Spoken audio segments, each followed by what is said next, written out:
we also have freedom of speech. We just don't have freedom after speech.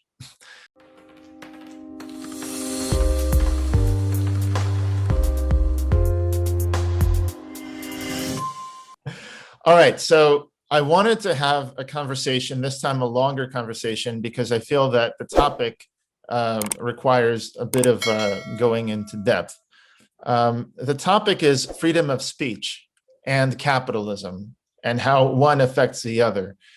I feel that in the United States, and I think when we corresponded back and forth over the years, you've admitted that although you're a critic of the United States, you do believe that the United States has among the strongest, if not the strongest, protections for speech of any country on earth. Do you still hold by that? Yeah, that's been true since the 1960s. Before that, it wasn't true. The First Amendment, contrary to what people believe, doesn't really guarantee freedom of speech. It prevents prior restraint. But if the government doesn't like what you say, they can throw you into jail under the First Amendment. If you read it, it says nothing. It says there shall be no prior restraint on speech, but it doesn't say there shall be no punishment for speech. And in fact, that didn't even come to the courts until the 20th century. There was no freedom of speech issues. I mean, there were issues, but they didn't reach the Supreme Court. And the first pretty mild supports for freedom of speech were in dissents by Holmes and Brandeis, and they were pretty weak dissents. So the first major one was in the Schenck case. Schenck was, during the First World War, had published some private pamphlets questioning whether the US should go into the war. So he was brought to trial, and the court went to Supreme Court, which validated the judgment against him. And Holmes wrote a dissent, but a very mild one. He actually approved of the judgment, but he said you should have some constraints on when these laws are applied. So it's a very weak dissent. And actually, it wasn't until the 1960s that there were strong decisions by the Supreme Court. The first one was Times v. Sullivan in 1964, which was in the context of the civil rights movement. The state of Alabama had sued the New York Times because it had a statement, I think, by Martin Luther King, sharply criticizing one of the racist sheriffs in Alabama. And Alabama brought a libel suit on the grounds that state officials have immunity from criticism. That's called sovereign immunity, which holds in most countries. In England, for example, you can be condemned for libel or slander. The Queen or the Anglican religion. Condemn the Anglican religion, you can be brought to court. That's sovereign immunity. Well, that was struck down by the Supreme Court in 1964, which was one step forward. And the next step forward, interestingly, was in a case involving the Ku Klux Klan. And the Klan, some inflammatory speeches by the Klan were condemned, And it got to the Supreme Court, which threw it out and established a very strong doctrine, which I think is the right one. It said speech should be free up to participation in imminent criminal action.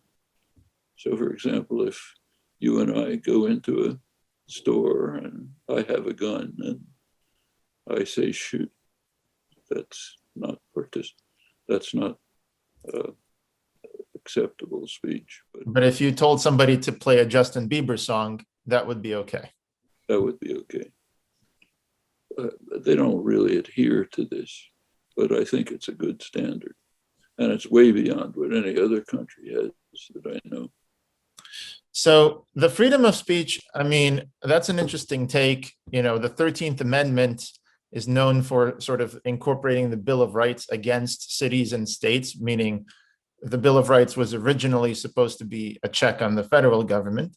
Not, you know, cities and states could perhaps even compel speech, not just restrict speech. But it's interesting that you're saying this because in Russia, they used to say, or USSR, some people used to joke that we also have freedom of speech. We just don't have freedom after speech. So That's that, the First Amendment. that's what you're saying was. No freedom after speech. So then what was it that was incorporated against the states in the 13th Amendment when the Bill of Rights started to be applied to states and cities? Same as the First Amendment. This was all kind of hazy because it really never came to the high court until the 20th century. It just wasn't much of an issue. But basically, when Congress shall make no law abridging speech or religion, by which method then was it actually abridged? By which method was it, It just says Congress shall make no law preventing speech. Preventing speech. But it doesn't say that the government can't go after you and accuse you because they didn't like your speech. Okay. And so I wanted to sort of move forward in time because I feel that freedom of speech has taken on a new meaning as we went into the information age. But before we get there, I wanted to talk about newspapers, magazines, TV, and radio, things that preceded the web and preceded blogs and everything else. So in that era, you wrote a book called Manufacturing Consent, right? Where you talked about essentially 5 mechanisms by which the media, even in a free country like the United States, for freedom of speech, would result in essentially having a party line or some sort of coercive, the mechanism would select for certain speech by the media almost invariably. Would you say that affects all media, or do you think there are exceptions? Like, I know you've been on Amy Goodman's show a lot and so on. Do you say that there is some kind of media that's independent of these 5 points, or no? Well, first of all, remember it's co-authored book. The main author was Ed Herman, my late colleague. But we didn't say that this is a rigid principle. We said these are factors that affect the way the media present the world to us. Doesn't mean they're 100% applied. We also made it very clear that the media are trustworthy. In fact, most people don't read the book, they just read the title. If you go to the book itself, about a third of it is defense of the media against attacks from Freedom House. Freedom House published 2 huge volumes condemning the press for basically losing the Vietnam War, for not being patriotic enough during the war. Actually, that's the part that I wrote. I went through the charges. They were, 1 volume was claims, the 2nd volume was the evidence. I went through the evidence, total lies, incredible lies.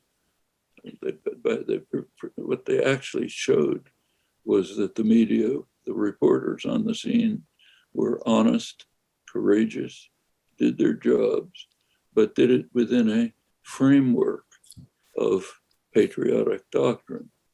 So if you bomb a village and you destroy everything, it's a mistake. You know, it's a departure from our noble effort to bring freedom and democracy. But the reports are accurate and courageous. Reporters hated this. They wanted to be condemned as unpatriotic, going way too far in their adversarial stance. They didn't want to be praised for being honest, courageous, but working within a doctrinal framework that involves subordination to state doctrine. That's the stance. So we're not saying the media are unreliable. First thing I do in the morning is read the New York Times and the Washington Post. That's how you get information. But you have to understand that it's within a framework that selects certain things, throws other things out, gives its own slant on things. So you read an article by their Israel reporter, Philip Kingsley, on the latest interchange between Hamas and Israel. And what it says is, it starts by saying Hamas wrecked apartment houses in Israel and Israel damaged the Gaza Strip. Not exactly what happened. It's exactly the opposite of what happened. But it's not, you can't say they're lying. That's just their way of interpreting Hamas responding to Israeli atrocities in the West Bank, and then Israel smashing up Gaza once again and virtually destroying parts of it. That's their slant on it. So my question is, if you have people with slants, obviously, and you say you read the New York Times and the Washington Post, do you feel there's a lot of value, especially when it's a complex subject, like, for example, Assad, did he use chemical weapons on his own people or not? Things like that.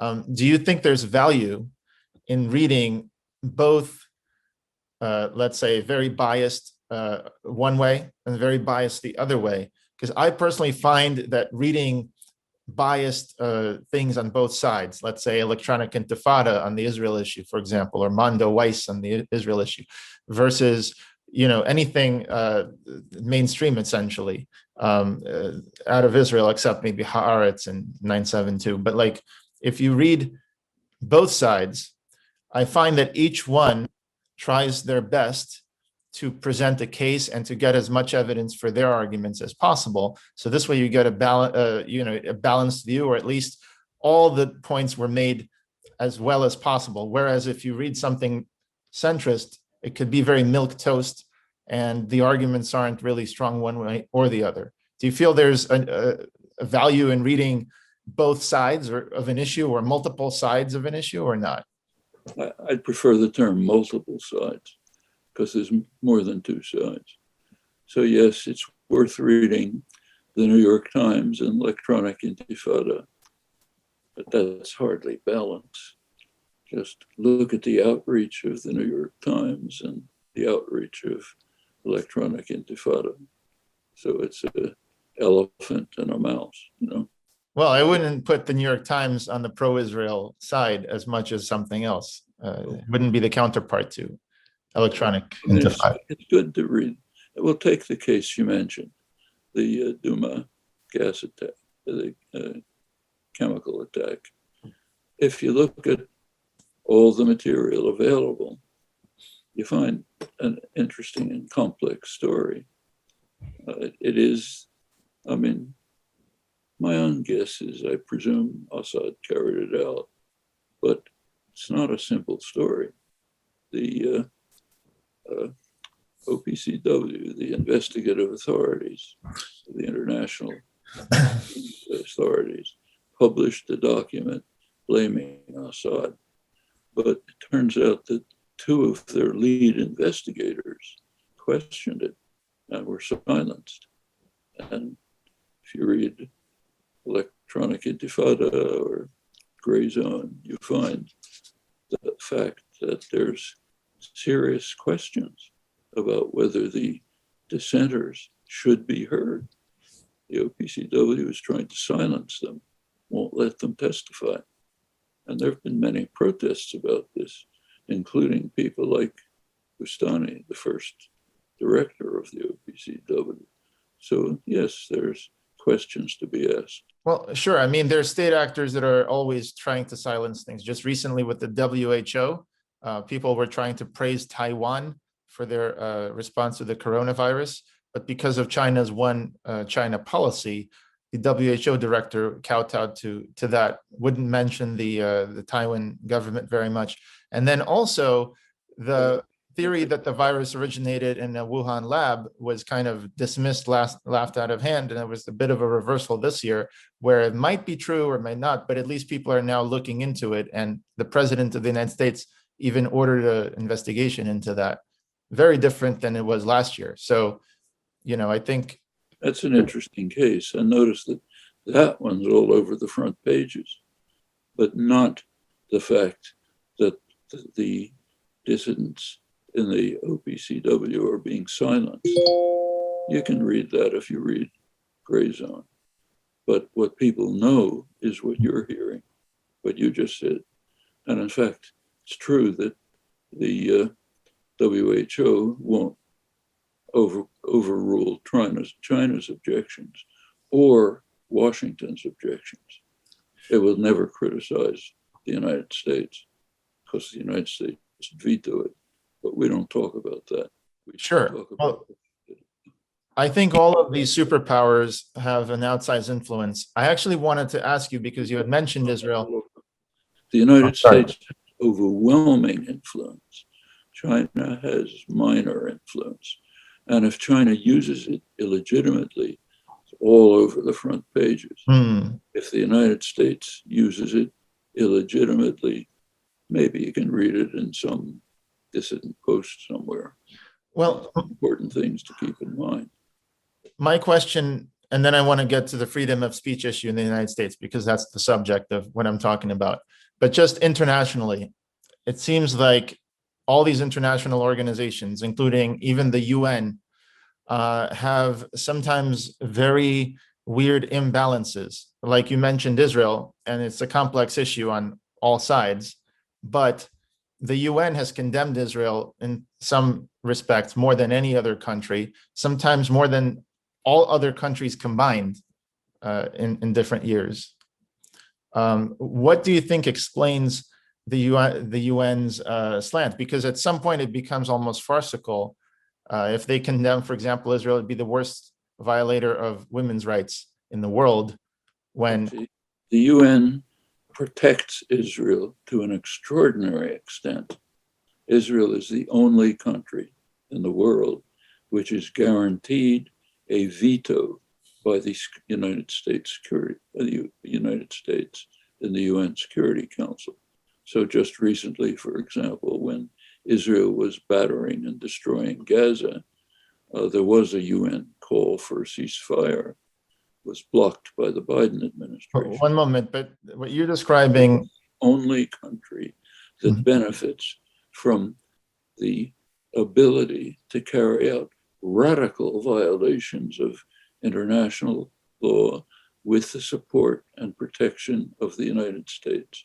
But we can go through it. Everything that Israel does in the West Bank, Jerusalem, the Golan Heights, Gaza, is in radical violation of international law. It is authorized by the United States, and therefore it proceeds.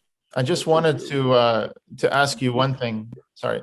I wanted to ask you, what you just described, isn't it not the UN protecting Israel, but the US? The United States is the one country that's vetoing, but I'm talking about the United Nations. I'm saying that the UN resolutions taken as a whole disproportionately single out Israel on issues where maybe 20 other countries are worse objectively on those issues. Which other country has carried out a 55-year illegal occupation of another country?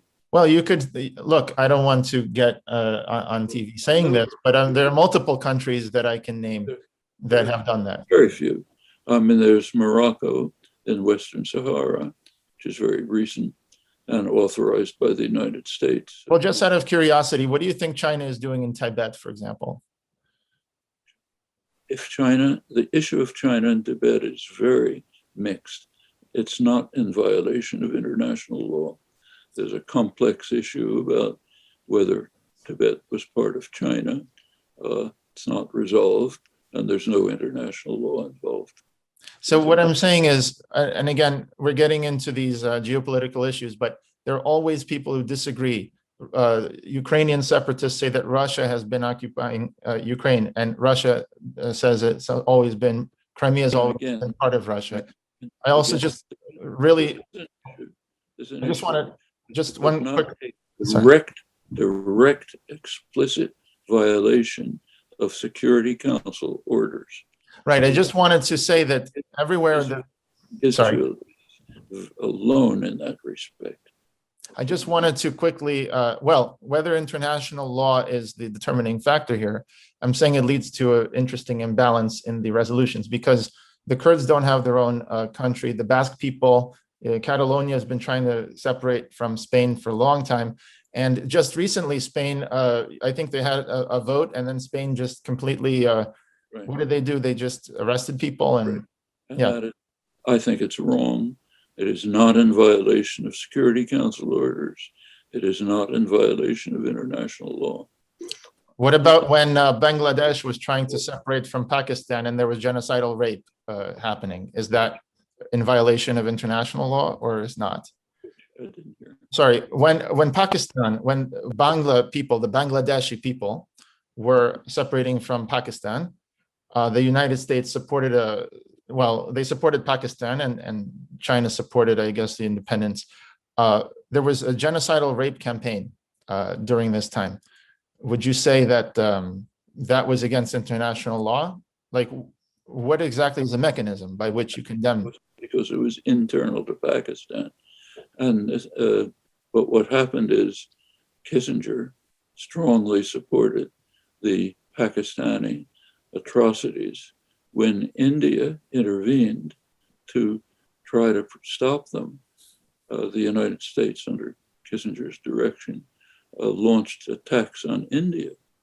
A boycott sent a fleet into the areas near India to threaten them, to try to compel them to back off from protecting the Bengalis from Pakistani attack. But it was not an issue of international law. It was a major crime, strongly supported by the United States. China wasn't seriously involved. India was.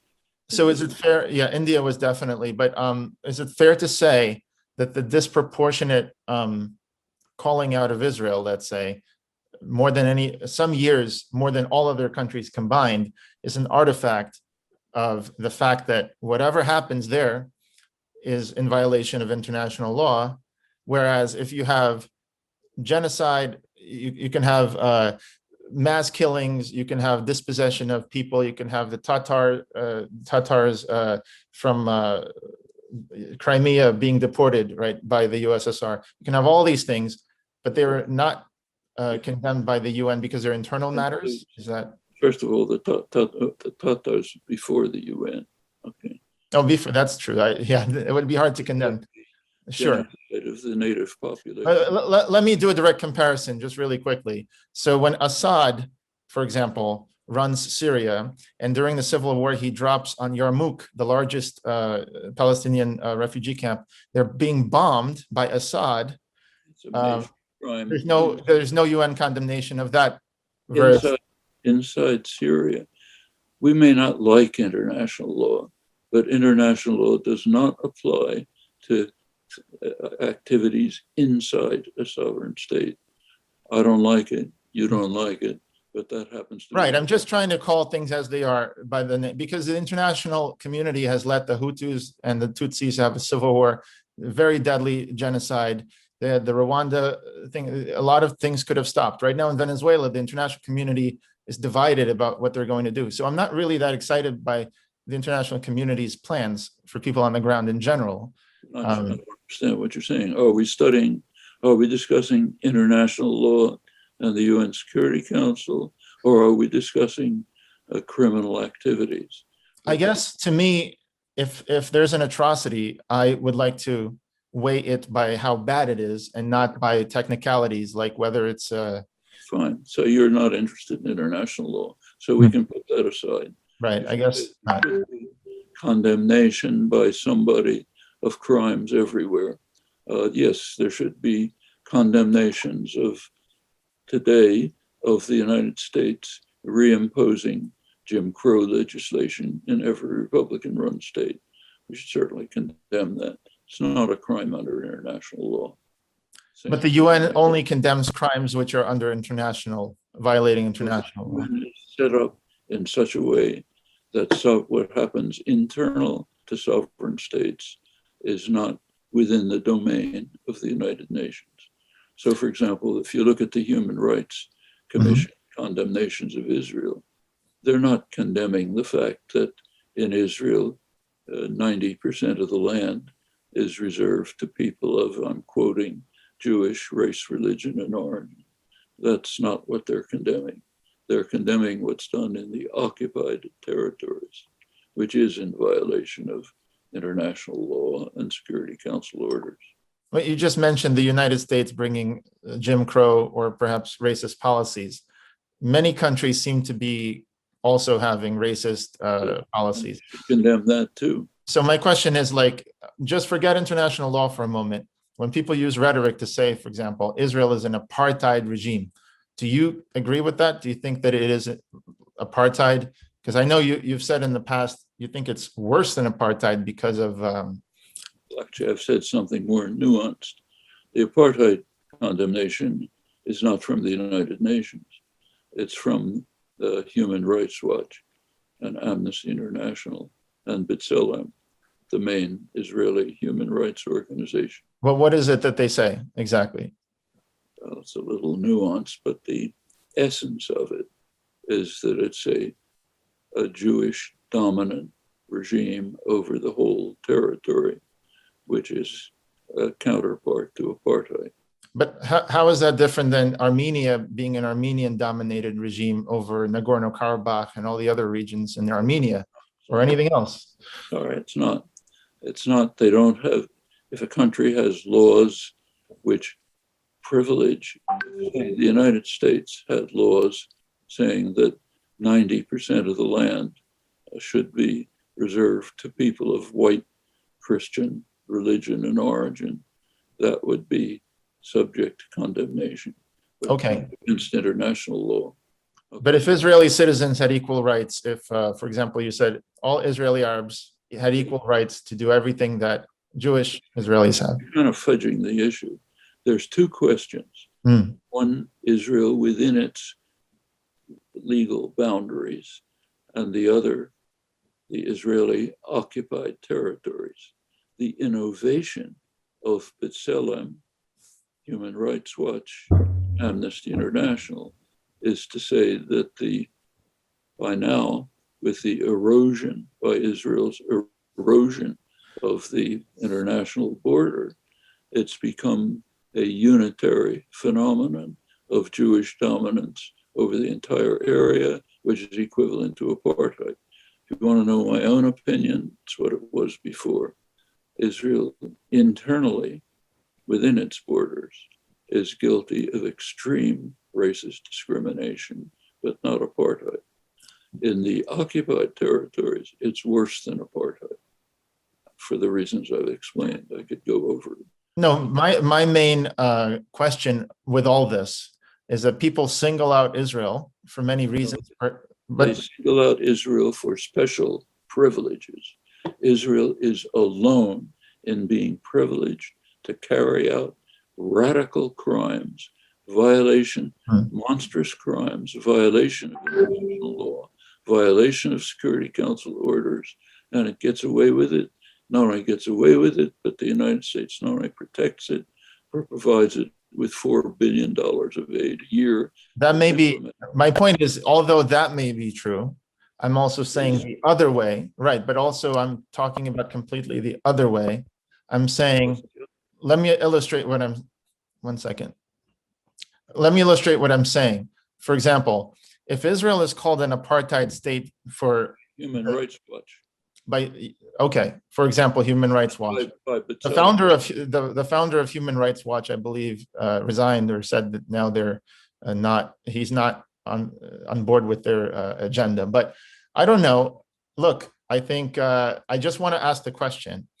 To me, the issues are important. The suffering of actual people is important.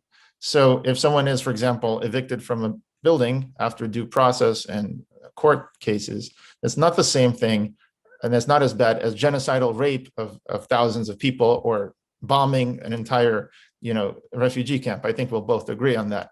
So my question is, by the same standard that Israel is judged by people who say there's an apartheid state, can you name any Middle Eastern country or any country in that region that is not an apartheid state? Can you name several that are by the same exact?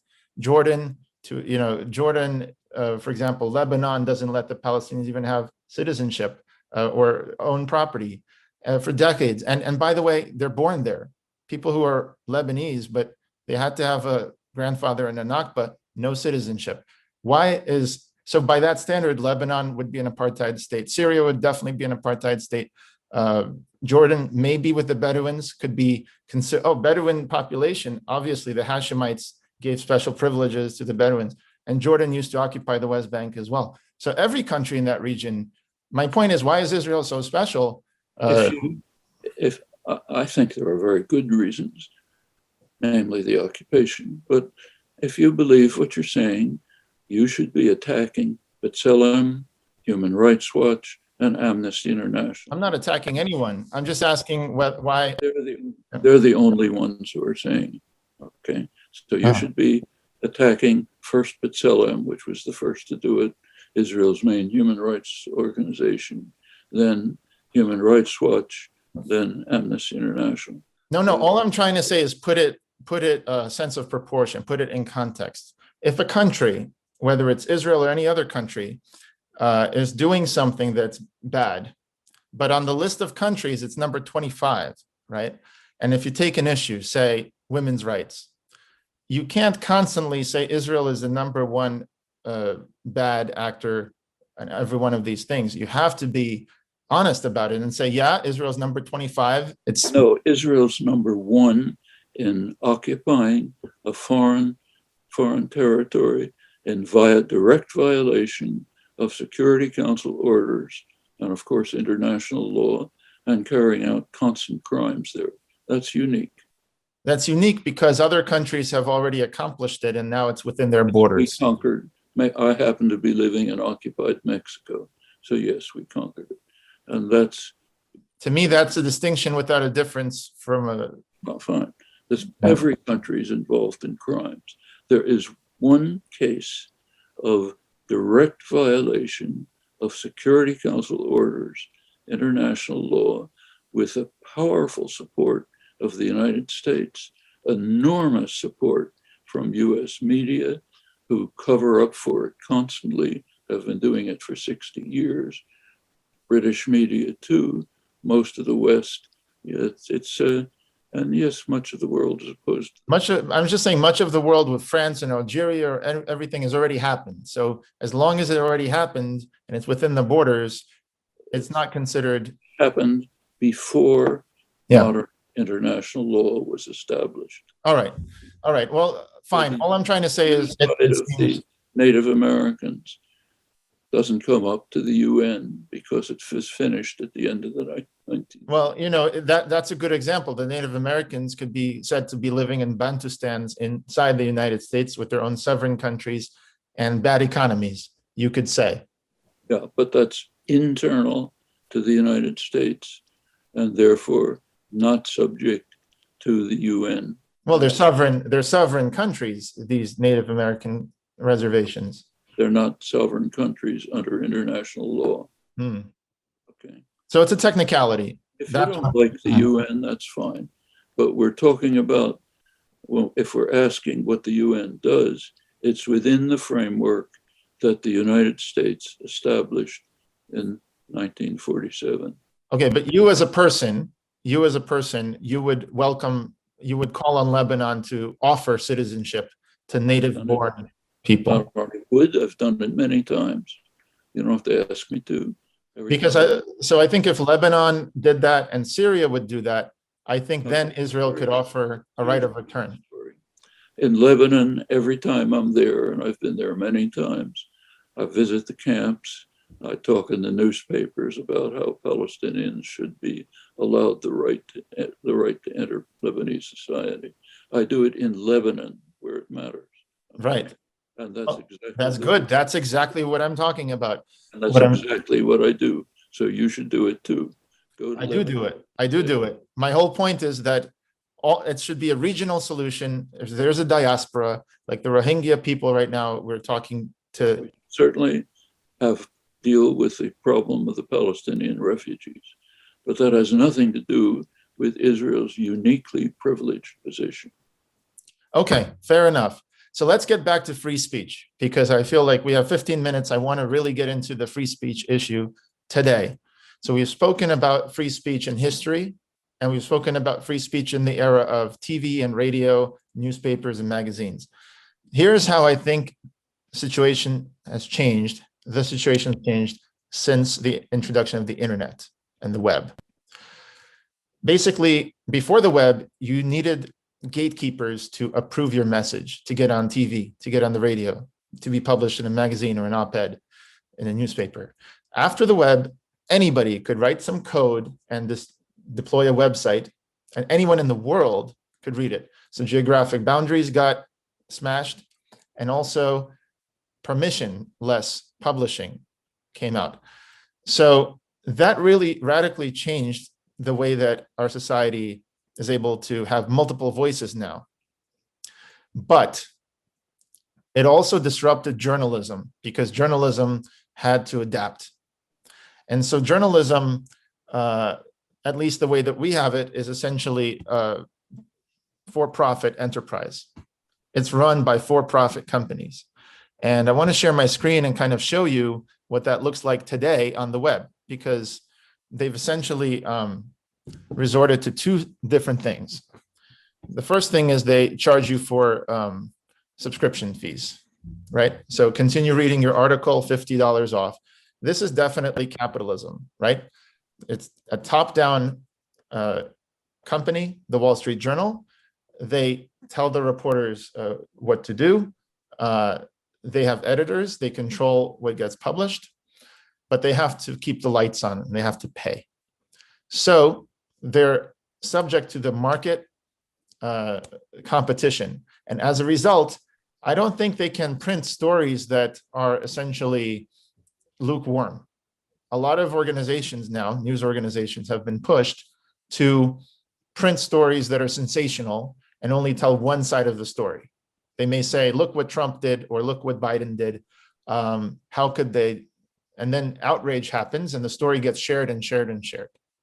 So do you think that capitalism and the profit motive and market competition shapes the way that these stories have become one-dimensional or only tell one side? Because if they started to defect, and if Fox News decided suddenly to say the liberals are not so bad, then they would lose their audience.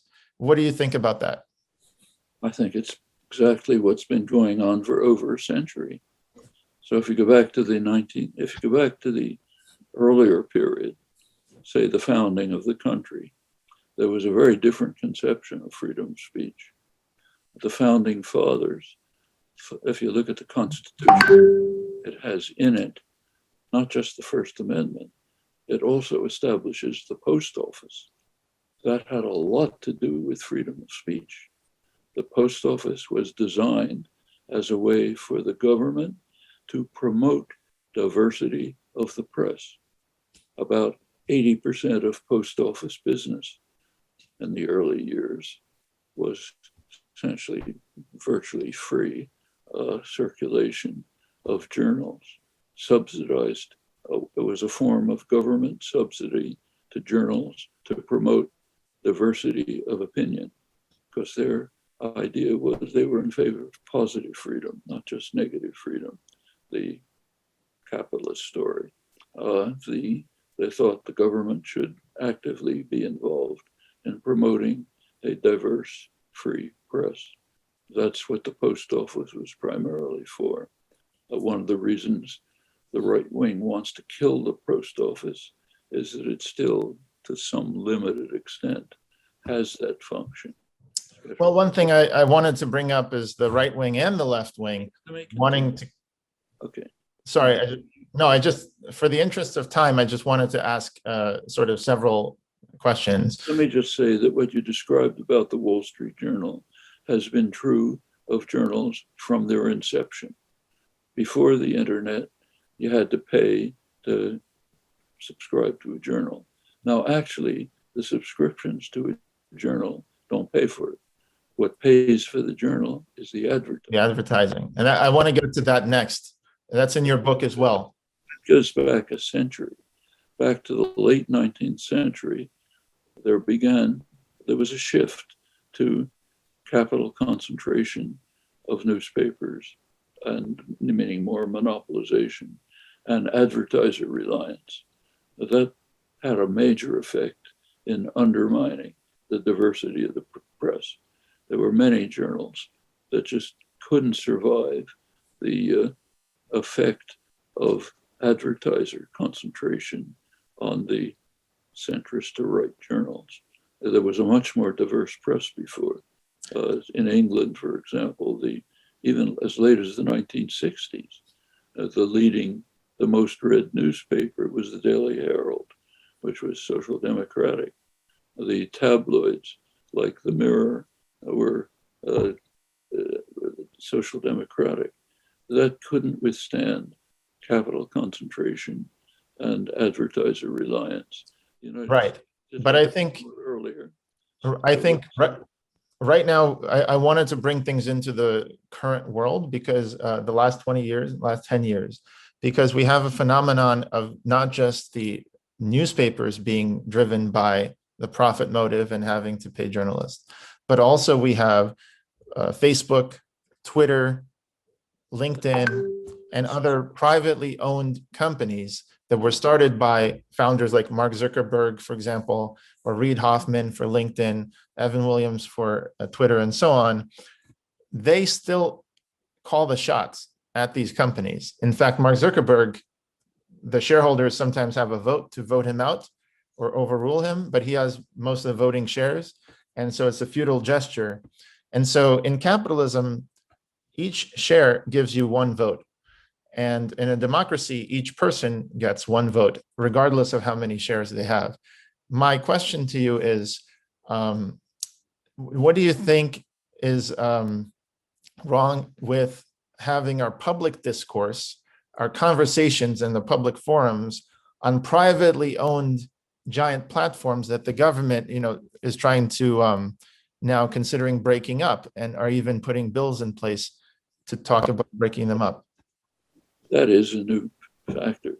The other things we've been talking about go way back, but this is new. There's now a situation where a very small number of private corporations basically control what amounts to a public utility. The information system is to a substantial extent in the hands of Facebook, Google, a couple of others, and they do what they want. There isn't even a pretense of democracy. But what you said about shareholders is right. It doesn't, one person has 1 million shares, another has 1 share. That's not democracy. So then my question is, it seems that we have two ways out of this. One way is to use big state governments in order to break up these companies and force them to have competition. Then you have pretty much still very large companies, but at least you have a choice. My other question, though, is what do you think about the open source movement? I'm talking about, like, for example, WordPress. You know about WordPress, right? It was funded by the New York Times and a few other companies. WordPress now powers 40% of all websites in the world. They use it to make blogs. They use it to publish. It's open source. Anybody can use it. Similarly, Linux runs on many computers and so on. There's no profit motive. And I mentioned last time Wikipedia. In Wikipedia, the articles are collaboratively edited. And in Linux, the software is collaboratively built.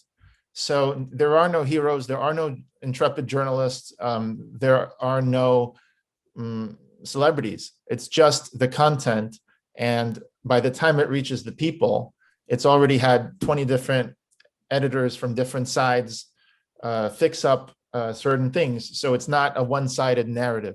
Do you think something like that, without a profit motive and collaboratively produced, could be superior to what is essentially privately owned newspapers and privately owned sources of information? Well, first of all, we should remember that these are not sources of information. They don't have reporters in the field. They don't have news bureaus in Karachi. Okay, we're getting the information from the same sources, from the mainstream media. That's where the information is generated. These systems, Facebook and the rest, have a filtering effect. They impose their own further filters on what gets to people. They do permit expression of opinion. And that's, the internet does allow expression of opinion. It also, but these companies that basically control, it turns out they are what people look at. The internet allows you to, in principle, to read the press in Lebanon, the Daily Star in Lebanon, which is in English. It allows you to read a Pakistani newspaper, Dawn, which has an English edition. But people don't do it. What they do is go to their favorite Facebook bubble. So the effect is that a few companies are basically controlling the information flow, and that shouldn't be permitted. And then the question is, how do we deal with it? Well, a couple of methods. One is what you described, alternative systems. It's fine if that can break through. Open source, Wikipedia, that sort of collaborative effort? It has its own problems. Wikipedia is great if you're looking up something in the Riemann hypothesis in mathematics or medieval history. If you're looking at anything contemporary and contentious, Wikipedia is a very dubious source. Well, so that's the core of what I wanted to ask you about. You have a collaborative system where people can come and say, hey, wait a moment, that part of the article needs to be sourced, or that seems to be dishonest and it needs to be fixed.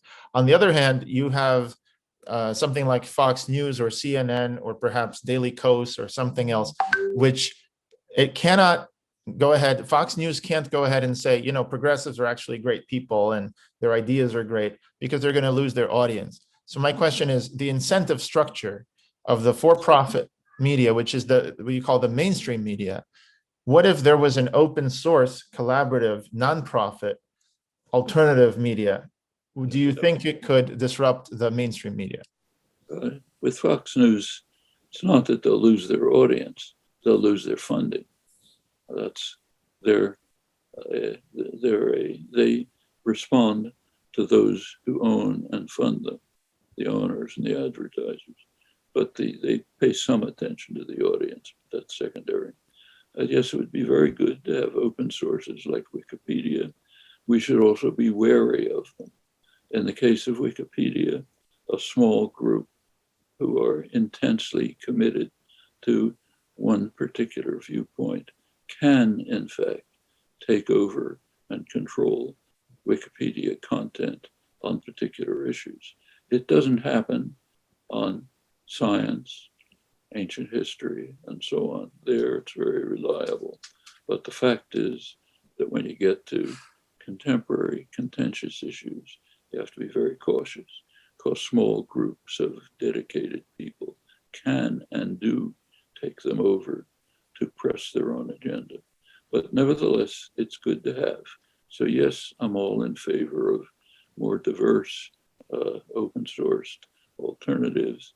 It's also possible that we should do what the founding fathers wanted, have direct government support for diversity of media extending to the internet, with public channels on the internet that are under democratic control to whatever extent democracy exists, and that are available as alternatives to the privately owned systems.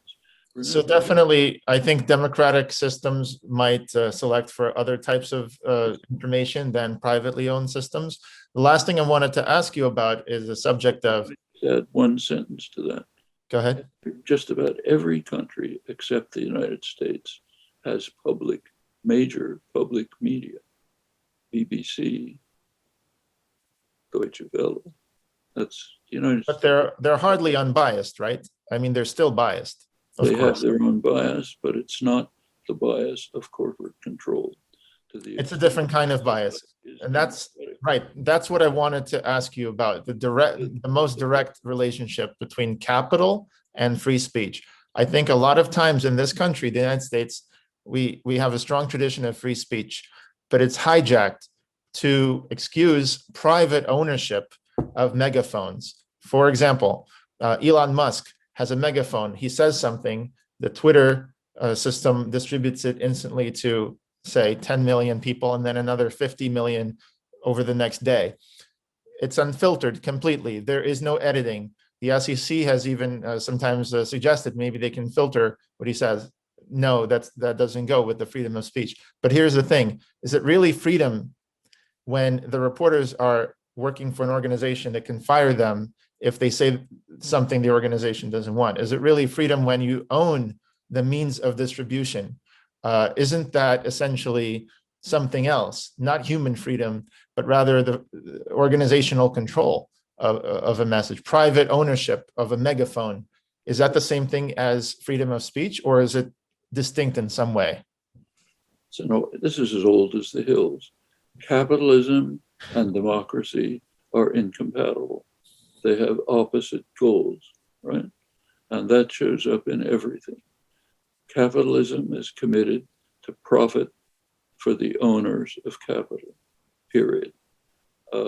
Democracy is committed in principle to governance by the general population. Those are inconsistent. Although sometimes a democracy devolves into the elites having their own little bubble. And well, elite is a right-wing term. Well, for example, I'll give you an example. Congress. The elites that are effective are the concentrations of capital. Others do exist. I mean, for example, term limits for Congress people. Most of the public supports it, but Congress will never vote themselves term limits. Yeah, but that's not the way. If you want to look at the way so-called elites influence democracy, look at the major fact: concentrations of capital. That's what has overwhelming influence. Well, that's what I'm looking at. And just to be clear, yes, that's the fundamental conflict between capitalism and democracy. Yeah, but just to be clear, capitalism, the form of capital can actually be followers, audience. So when Ashton Kutcher, for example, became the first person on Twitter to get 1 million followers, he wasn't a random person. He was someone that the movie industry selected to be an actor. He built up all of those followers who then followed him onto Twitter. And these forms of capital are convertible one into the other. So when you have a lot of followers on Instagram, for example, you can be paid a lot of money to promote certain products or ideas. And the same thing, if you have a lot of money, you can buy a spot and an audience on Twitter or Telegram. So what I'm saying is audience is a form of capital, isn't it? And basically that you yourself have a lot of readers, and in that sense, you are very wealthy in followers, right? So that is a form of capital itself. No, it's not a form of capital. It's a form of influence. It's not, there's nothing. If people have influence, who cares? That's fine. That's the way the system should work. A lot of people care. People have capital that they can use to control and dominate others and to control the acts of government. That's a different story. And that is overwhelmingly the basic concentrations of capital. Those are the ones who buy elections, who influence, who lobby, who write legislation, and so on. There are other things, but this is the major one.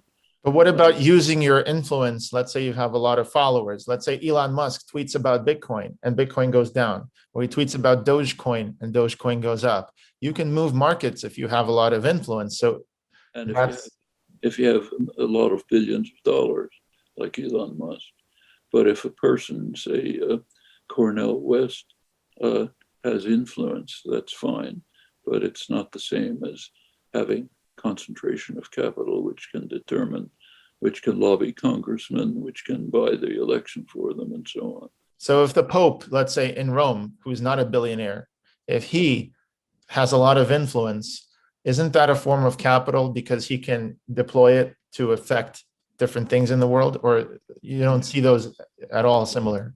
It confuses things to call it capital. It's influence, but it's not capital. It's influence because of a powerful institution with enormous capital itself and control and obedience by subjects is able to impose influence. Yes. But that's my point. If Fox News, to take an example which you might disagree with, right? If Fox News is an organization that's built up and it has billionaires founding it, the Australian Rupert Murdoch, and basically, and then he put out Roger Ailes in charge of it. This organization it has a lot of money, and if they choose to put Sean Hannity in a spot, or they choose to put Tucker Carlson to take Bill O'Reilly's position, doesn't that have a giant influence on what millions of people will think? What I'm saying is it's interchangeable. That what people think is influenced by money, but also money is influenced by having a giant audience. They're convertible forms of capital in a sense. I don't see any advantage to mixing up very different systems of imposing influence. So the Catholic Church and Fox News both have influence, but in very different ways. And I think that should be distinguished. But both are billion-dollar organizations. And they function in very different ways. So we can say, well, they're all the same, they have influence, but it's just a confusing way to talk. I think we should distinguish the way the media operate from the way religious institutions operate, from the way public intellectuals operate, and so on. Yes, in some sense, they all have influence, but you might as well say, well, they all breathe.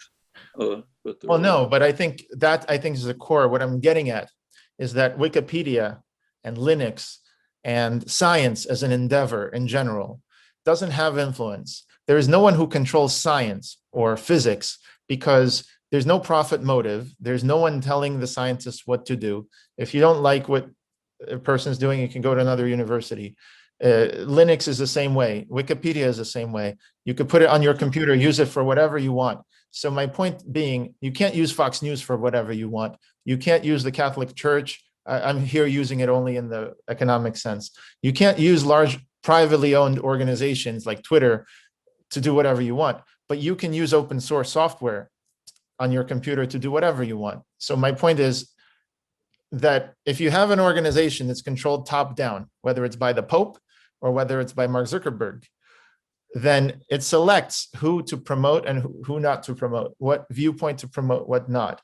But if you have a bottom up movement of people contributing collaboratively to a growing snowball of software or a growing snowball of knowledge or a growing snowball of science, then that snowball is not owned by anybody, and anyone can go ahead, patents put aside, but anyone could go ahead and use it for whatever purpose. Do you see what I'm saying? I'm trying to say one is unrestricted. I not only see it, it's totally uncontentious. Yes, of course it's true. It's true by definition. So yes, it's true. So could we use that same thing for news? I guess that's my main question. Can we use that for delivering the news, and citizen journalists with their phones can record the video instead of having paid journalists to do that? If you decide to have a news bureau in Karachi with reporters, then you can do it.